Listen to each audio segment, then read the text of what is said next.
एकदा स्वागत. योग दिन आहे आज आणि योग दिनाच्या पार्श्वभूमीवर योगाचं महत्त्व नेमकं काय आहे, योगाचा आपल्या आयुष्यामध्ये आपल्या जीवनामध्ये आरोग्यदायी बनवण्यासाठी आणखी नेमका काय फायदा होऊ शकतो याबाबत बोलण्यासाठी अभिनेत्री माधवी निमकर आपल्या सोबत आहेत. सुस्मिता भदाणे आपले प्रतिनिधी आपल्या सोबत आहेत. सुस्मिता, माधवी निमकर आपल्या सोबत आहेत. योग दिनाचं महत्त्व, योग दिनाच्या निमित्तानं योगच्या टिप्स काय नेमकं सांगता येईल त्याबद्दल? सुस्मिता, माझा आवाज येतोय आपल्यापर्यंत? मुळातच आज आपण बघितलं तर देशात आणि जगात सगळीकडेच योगा डे साजरा केला जातोय आणि फिटनेसचं महत्त्व घर बसल्या का होईना प्रत्येकाला शिकण्यासाठीच म्हणून आपल्यासोबत माधवी आहे आणि माधवीकडनं आपण आज या फिटनेस टिप्स जाणून घेणार आहोत. खरं तर दिवसभर तू अनेका कामांमध्ये बिझी असतेस आणि फिटनेससाठी नेमकं कशा पद्धतीने योगा महत्त्वाचा आहे. आजच्या दिवशी तर सगळ्यांनीच योगाला सुरुवात करायला हवी किंवा एक फर्स्ट डे म्हणून आपण या दिवसाकडे बघू शकतो. अगदीच, कारण की आजचा दिवस खरंच महत्त्वाचा आहे आणि माझ्या स्वतःच्या अनुभवावरनं मी नक्कीच सांगू शकते, एक्सपिरियन्सवरून, की योगाचे अनेक सारे महत्त्व आहेत. म्हणजे एक असं नाही आहे, खूप आणि खूप फायदे आहेत. याच्या आधी मी योगा सुरू करण्याच्या आधी मी वर्कआउट किंवा जिम पण केलेलं आहे, पण योगा सुरू केल्यानंतर खऱ्या अर्थाने मानसिकरित्या आणि शारीरिकरित्या काय काय फायदा होतो हा मी स्वतः अनुभवला. खरं तर स्केड्यूल आमचं असं असतं ना की खूप इच्छा असते की रेग्युलरली, म्हणजे माझा हाच प्रयत्न असतो की रेग्युलरली योगा झाला पाहिजे. आणि जर मी मुंबईत असेन तर रोज मी म्हणजे शूट सांभाळून, आणि टचवूड आमचं फिल्म सिटीमध्ये शूट असल्या कारणाने 6 ते 7च्या बॅचला सुद्धा मी येऊ शकते. बट आता 2 महिने माझा नाईलाजच होता, बिकॉज आम्ही आउट ऑफ मुंबई शूट करत होतो. तरीही तिकडे तर जास्त हेक्टिक होतं, पण तरी आमचं असायचं, माझे को ॲक्टर्स असायचे ना, ते मला म्हणायचे की तू आहेस जरा योगा करूया ना आपण, आम्हाला जरा सांगशील तरी. तर त्या एक होत्या 2-3 मुली की ज्या मला सांगायच्या, पण मग हे रेग्युलर होत नव्हतं, कारण की बॉडी पण खूप टायर्ड होती. आणि माझी ट्रेनर मला नेहमी सांगायची की जर तुझी बॉडी टायर्ड असेल ना किंवा तुझी झोप झाली नसेल ना तर त्याचा परिणाम होणार नाही तुझ्या बॉडीवरती. सो पहिली गोष्ट झोप कंप्लीट करा. मग पूर्ण दिवस आमचं हेक्टिक शेड्यूल, आम्हाला एपिसोड्स कंप्लीट करायचे होते, खूप काही गोष्टी होत्या. पण एक्सक्यूज नाही मी कधीच देत. मला जितकं शक्य असेल मी रेग्युलरली करते आणि मला असं वाटतं की त्याचा फायदा प्रत्येकालाच आहे. म्हणजे योगाचा फायदा नाही असं होऊच शकत नाही. खूप गोष्टी आहेत, प्राणायाम आहे किंवा खूप वेगळी असतात. मी जे करते ते अष्टांग योगा आहे आणि त्यात म्हणजे मी आता मगाशी जसं तुला म्हणाले की नाउ डेज फिजिकल फिटनेसपेक्षा सुद्धा मला असं वाटतं की आता मेंटल हेल्थ जास्त महत्त्वाची आहे. ती मेंटल हेल्थ तुम्ही जर व्यवस्थित ठेवली तर तुम्ही तुमच्या शरीराकडे लक्ष देऊ शकताय. म्हणजे अनफॉर्च्युनेटली शरीर सुद्धा नंतर येते, आता मानसिक रित्या तुम्ही इथे स्टेबल असणं फार गरजेचं आहे आणि तेही योगामुळे साध्य होऊ शकतं. म्हणजे प्राणायाम म्हणा किंवा वेगवेगळी अशी आसनं आहेत, सिम्पल मेडिटेशन आहे की ज्याच्यामुळे तुम्ही इथून स्ट्रॉंग राहता, नंतर तुम्ही तुमच्या फिजिकवरती व्यवस्थित लक्ष देऊ शकता, नंतर तुम्ही कॉन्सन्ट्रेट करून योगा किंवा तुमचं वर्कआउट करू शकता. मुळातच आपण जर बघितलं तर या वर्षीच्या योगा डे साठीची थीम आहे योगा फॉर वेलनेस. आता जसं तू म्हटलंस की मेंटल हेल्थ, फिजिकल हेल्थ या सगळ्याच गोष्टी बघणं खूप गरजेचं आहे. आणि साधारण आता 1.5 ते 2 वर्ष आपलं घरात बसून गेलंय, म्हणजे घरात स्वस्थ बसायला मिळत नाही ही पूर्वी तक्रार होती. आणि आता घरात बसून सुद्धा फिटनेस कडे लक्ष देणं गरजेचं आहे. वर्क फ्रॉम होम खूप लोकांचं चाललंय, खाण्याची खूप इच्छा होते. मग तू खाणं, योगा आणि घरातनं आपण जेव्हा काम करत असतो, वर्क फ्रॉम होमचं नवीन कल्चरच आपण म्हणूया आलेलं आहे. सो त्याच्यामध्ये सुद्धा फिटनेस हा फार महत्वाचा आहे. करेक्ट. जेव्हा तू लॉकडाऊन मध्ये अनेकांना सांगत होती की तुम्ही घर बसल्या फिटनेस कसा मेंटेन करू शकता किंवा लॉकडाऊन वर्कआउट, या सगळ्या कन्सेप्टला एक नवीन चालना मिळाली आताच्या काळामध्ये. ऍक्च्युली मी तुला सांगेन की आता वर्क फ्रॉम होम जे करतायत किंवा जे आता बाहेरनं असं वाटतं आम्हाला की अरे काय बरं आहे ना, गाडी काढायची नाही, ट्रॅफिकमध्ये जायचं नाही, मस्तपैकी घरी बसून छान काम करायचंय, कधीही काम करा वगैरे. तर ऍक्च्युली तसं नाहीये. वर्क फ्रॉम होम करणाऱ्यांना जास्त मोठा टास्क आहे, बिकॉज त्यांच्या कामाचं स्केड्यूल पण वाढलंय, प्लस बसल्या जागी त्यांना सारखं क्रेविंग पण होतंय, ते सारखं खाल्लं जाते. बाहेर गेल्यावर कसं ऑफिसमध्ये असताना तुम्हाला त्यावेळेला काम आणि फक्त काम, मग तुम्ही लेफ्ट राईट हँडने काहीतरी खाताय वगैरे असं काही करता येत नाही. फार फार तर तुम्ही कॉफी किंवा टी टाइमला 2-3 वेळा खाली उतरत असाल. पण मी खूप माझ्या मैत्रिणींपैकी असं बघितलंय की वर्क फ्रॉम होम करून ऑफिसचं काम घरात बसल्या करून त्यांचं वजन 3-4 किलो वाढलंय. बिकॉज एक्सरसाइज काहीच नाही, म्हणजे काहीच शारीरिक मेहनत काहीच नाही, फक्त प्रेशर आहे ते इथे खूप. आणि त्याच्यामुळे कोणाकोणाला जास्त टेन्शन असेल तर खाल्लं जास्त जातंय. So actually work from home हे जास्त हानिकारक व्हायला लागलं असं मला वाटतंय. त्यापेक्षा बाहेर जाऊन आपण काम करतोय तेच उत्तम आहे. पण अशा वेळेला तर मी असं समजेन की तुम्ही असं समजा की मी ऑफिसमध्ये आहे, ही वेळ खरंच क्रुशल आहे आता वर्क फ्रॉम होम करणाऱ्यांसाठी. त्यांनी जास्त करून म्हणजे बाहेर पडून व्यायाम वगैरे करता येणं शक्य नसेल तर तुम्ही प्लीज घरातल्या घरात तुम्ही करू शकता.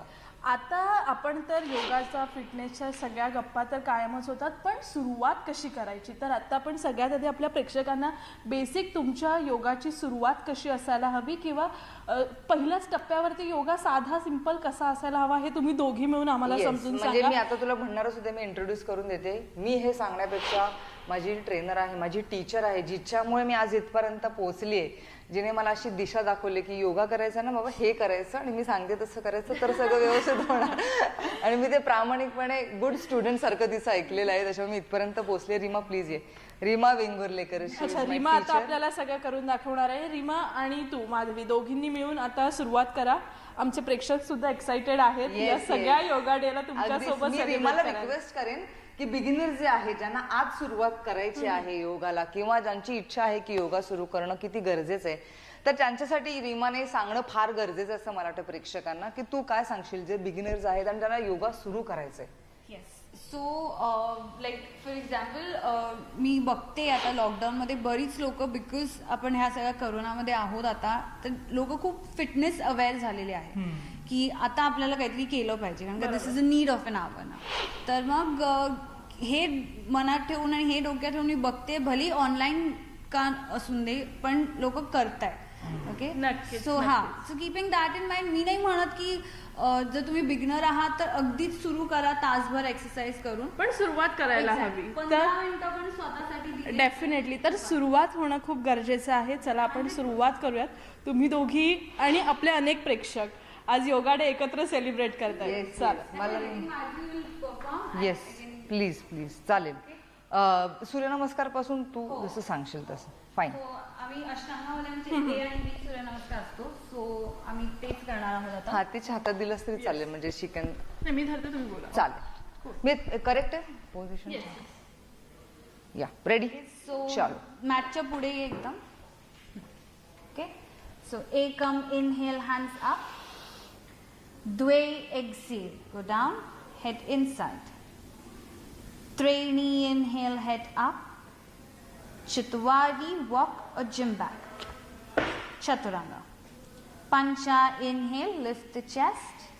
Shut, exhale, push the hips. Stay there. 1, hold karate position. 2, 3, 4, and 5. Sapta, jump forward. Inhale, head up. Ashtav, exhale, head inside. Nava, inhale, hands up. Samastati. Wow. हे सूर्यनमस्कार ए झालेले आणि सूर्यनमस्कार बी असतो. म्हणजे आय थिंक 8 किंवा 10 सूर्यनमस्कार ए आणि ती 5 सूर्यनमस्कार बी, इथून आमची सुरुवात होते क्लासला. बॉडी वॉर्मअप पण होतं आणि म्हणजे स्ट्रेचिंग पण होतं बॉडीचं. सुरुवात व्यवस्थित होते. मग आता दुसरा प्रकार नेमका कसा असतो? दुसरा पण असाच आहे, फक्त ह्याच्याहून थोडा मोठा आहे. ओके, तो आपण बघायचा. येस. ओके, एकम inhale, bend your knees, hands up. द्वे exhale, fold forward, head inside. त्रीणी इनहेल, हेड अप. चतुवारी, जंप बैक. पंचा inhale, shut, Excel.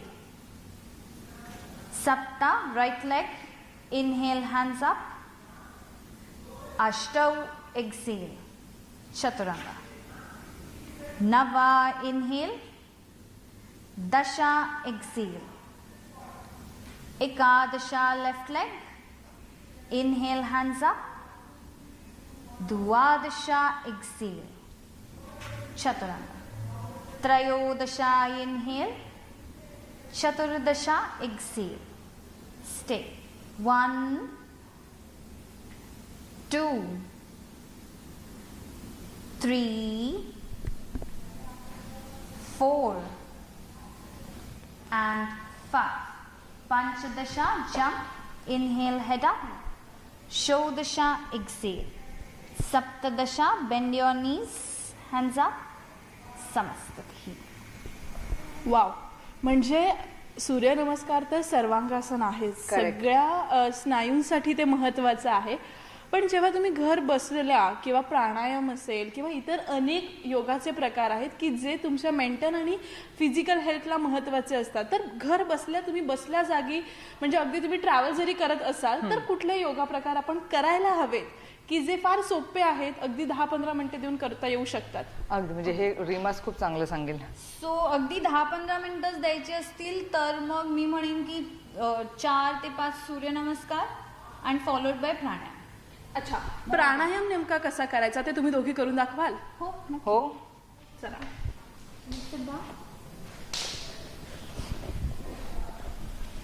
Okay, so प्राणायामसाठी कुठच्याही कम्फर्टेबल पोझिशन मध्ये बसायचं आणि जरी बॅक सपोर्ट हवे तर घेऊ शकतो, चेअरवरती बसू शकतो, कुठेही बसून प्राणायाम केलं जातं. ओके, सो आम्ही बेसिक प्राणायाम मी दाखवणार, that is Anulom Vilom pranayama. Okay, for that माझी right thumb on your right nose. Okay, close your eyes, back straight. Now inhale from your left, close left, open right, exhale from your right. Inhale from your right, close right, open left, exhale from your left. Again, inhale from your right, exhale, inhale,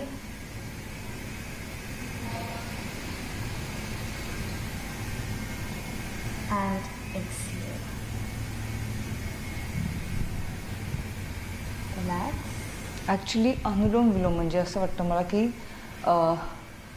हा दिसताना खूप सोपा प्राणायाम म्हणतो ना आपण, पण तो हा इतका फायदा देणार आहे की आपण साधारण 10 मिनिटं जरी दिली ना प्राणायामासाठी किंवा या अनुलोम विलोमसाठी, तरी मला असं वाटतं या श्वासांवर कॉन्सन्ट्रेट करून ज्या वेळेला आपण इन्हेल एक्झेल करतो बरोबर, त्याचा खूप परिणाम तुमच्या मेंदूवरती होत असतो. म्हणजे हे मी लास्ट इयर अनुभवलं. म्हणजे प्राणायाम माझं फार कमी होतं, डिरेक्टली मी योगा करते आणि निघून जाते, पण प्राणायाम मला गेल्या वर्षी व्यवस्थित करता आला होता. ज्याला मी पूर्ण वर्षभर घरात होते त्याला 1च तास करायचं असं नव्हतं. मी कधी कधी 1.5 तास 2 तास पण कधी कधी घरातल्या घरात व्हायचे. मी कधी कधीला फोटोज पण पाठवायचे की बघ मी आज हे केलं, किंवा ती मला विचारायची माधवी चालू आहे ना, करतेस ना, थांबू नकोस. तर मी तिला सांगायचं नाही, मी माझा व्यायाम सुरू आहे आणि मी करते. सो पर्सनली सुद्धा ती म्हणजे आता थोडासा वेगळा विषय झाला. रीमाच्या बाबतीत मला प्लस पॉईंट असं सांगायचं आहे, ती प्रत्येक स्टुडंटच्या बाबतीत व्यवस्थित तिचं लक्ष असतं. प्रत्येक स्टुडंटचे प्लस मायनस पॉईंट्स तिला माहीत असतात. आणि तिचं बरोबर काही दिवसांनी कुठे आहे, आली नाहीस तू, 2 दिवस झाले, काय झालं, तर माझं असं होतं की अरे बापरे हिचं लक्ष आहे. मुळात म्हणजे योगा वगैरे किंवा फिटनेस आपण जसं बघतो की अनेक लोक जिमची सवय असतं, पण ते नंतर कंटिन्यू नाही होत, म्हणजे अनेक कारण असू शकतात. करेक्ट. पण प्राणायाम जसं ॲलर्जीज वरती आहे, आता तुमच्या दोघींकडे बघून तर अनेकांना फिटनेस आणि तर सुंदर शरीर आणि फिटनेस असायला हवा आपण म्हणू शकतो. परफेक्ट फिगर जरी नसली तरी परफेक्ट आपलं आरोग्य सांभाळता आलं पाहिजे, जनसंपदा आपण म्हणतोच. पण जेव्हा आता आपण जेव्हा घरात बसून होत किंवा काही खाल्लं तरी पोट वाढतं, ही जी समस्या आहे ना ती अनेकांना सतावत असते. मग पोटासाठी काही खास व्यायाम प्रकार आहेत का किंवा योगासनं अशी आहेत का की जी केल्यानं तुमच्या पोटाची चरबी काही अंशी कमी होऊ शकते? म्हणजे काही वेळेला कसं होतं की आपलं शरीर इतर बाबतीत सगळं चालतंय, पण पोटाचं काय? आणि मुळात मायनस पॉईंट असा आहे शरीराचा की मला असं वाटतं हिनेच सांगितलं तरी म्हणे की सगळ्यात जास्त फॅट्स तुमच्या पोटामध्ये साचतात. बाकी कुठेही त्यांना पहिले मार्ग दिसत नाही. पहिले मार्ग दिसतो तो पोटात. त्याच्यामुळे ते सुटणं पण लवकर असतं आणि ते परत कंट्रोल मध्ये आणणं सुद्धा कठीण असतं. म्हणजे 80% डाएट जर तुम्ही सांभाळलं ना तर मोस्ट प्रॉब्ली तुम्हाला पोटाचा प्रॉब्लेम येणार नाही. पण जर आलंच तर आम्ही हिच्याकडेच जे काय असेल ते दोघे मिळून पोटासाठी नेमके काय व्यायाम प्रकार घर बसल्या तुम्ही करू शकतात हे आमच्या प्रेक्षकांना जरा दाखवा. हो चालेल ना. लाय डाऊन करू. हो. सो लाय डाऊन. सो एक योगासन दाखवेन मी जे पोटासाठी यूज केलं जातं टू रिड्यूस द फॅट. आणि एक आहे which will be a little dynamic movement. Okay. जी अगेन पोटाची चरबीच कमी करण्यासाठी यूज केलं जातं. Okay. So first is come up, upper body up. Now lift the legs up. Navasana. Pointing your toes, hands parallel, lifting the chest up. Stay there, chin up a little and breathe. 1, 2, इथे direct pressure coming on your stomach. 3, 4 and 5. Okay, so 5 comes कमीत कमी. Of course सगळ्यांची body is different. मग तुम्ही accordingly counts वाढवू शकता. But 5 is good to start with. Okay, आणि second dynamic movement is lie on your back and leg raises. Okay, so हात दोन्ही हिप्सच्या खाली ठेवू शकतो. And then you lift both legs straight up. Go down but don't touch the floor. Again up, 2, down, 3, down, 4, down, 5 and relax. So again this works पोटासाठी. नक्कीच. तर पोटासाठी हा व्यायाम प्रकार तर चांगला आहेच. आज योगा डे आहे, योगा सगळे करत आहेत, पण सोशल मीडियाच्या माध्यमातून तुला खूप लोकांनी बघितलं आहे योगा करताना. त्यांनी जेव्हा तुला अनेक क्युरीज विचारल्या असतील किंवा एकूणच डाएट हा फंडा खूप महत्वाचा. आता अनेकांना असं वाटतं की कमी खाल्लं की वजन जरा कमी होऊन जाईल, बाबा बरं होईल, पण तसं नसतं. ते तू कसं सांगू शकशील की म्हणजे डाएट, योगा आणि कम्प्लीट बॉडी फिटनेस याची सांगड कशी घालायला हवी? म्हणजे हा पण एक एक्सपिरियन्सचा मुद्दा आहे माझा. ज्या वेळेला आफ्टर प्रेग्नन्सी मला परत माझ्या आहे त्या म्हणजे ज्यावेळेला मी कन्सिव्ह केलं होतं त्यावेळेला जे वजन माझं होतं त्याच वजनावर मला परत यायचं होतं. तेव्हा सुद्धा मला रीमाचीच खूप हेल्प झाली. डाएट, 1 तास चालणं आणि योगा या 3 गोष्टी मी फारच व्यवस्थित रेग्युलरली फॉलो केल्या. म्हणजे एक वर्षभर आय थिंक 7-8 महिने मी अजिबात एक्सक्यूज न देता सुरू केल्या. पण ह्याच्यामध्ये असं होतं की डाएटमध्ये ज्यावेळेस तेव्हा मी ज्या डायटिशियनकडे जायचे प्रत्येकाची डायटिशियनची सांगण्याची पद्धत वेगळी आहे किंवा त्यांचं डाएट वेगळं आहे. मला कार्ब्स कमी करायचे होते त्याच्यामुळे मी पूर्णपणे राईस कमी केला होता किंवा जेवढं गरजेचं आहेत कार्ब्स बाबा एवढ्या प्रमाणातच खाल्ले पाहिजेत तेवढेच मी खात होते. मुळात फ्रूट्स जास्त खाल्ले पाहिजेत किंवा मिनरल्स, व्हिटॅमिन्स जितके जास्त आणि vitamin C most probably because after delivery आणि आम्ही जे शूट करतो मेकअपमुळे किंवा जेवढी स्किन डॅमेज होते आमची त्याच्यामुळे त्या एका वेगळ्या दृष्टिकोनातून ते एक वेगळं डाएट असतं. सो ते एक फॉलो करणं म्हणा. या सगळ्या गोष्टींची सांगड घालताना मी एकतर सुरुवातीला डायटिशियनकडे गेले, नंतर मग मी रीमाकडे आले होते. योगा सुरू झाल्यानंतर मात्र काय काय खावं काय ना बेसिक तिने मला सांगितलं होतं की मोस्ट प्रॉब्ली तू जास्त कार्ब्स खाऊ नकोस, तू इथे योगा करतेस, क्रॉसफिट वगैरे सुरू केलंस तर तुझं डाएट बदलेल परत बिकॉज तेवढी एनर्जी पाहिजे तुला, तेवढं तू थकायला नाही पाहिजेस. त्याच्यामुळे तुझ्या व्यायामाच्या पद्धतीवर सुद्धा डाएट अवलंबून असतं. तुझं स्केड्यूल काय आहे, तुझं हेक्टिक स्केड्यूल असेल तर तुला एनर्जीची जास्त गरज आहे, फॅट्सची थोडी जास्त प्रमाणात गरज आहे.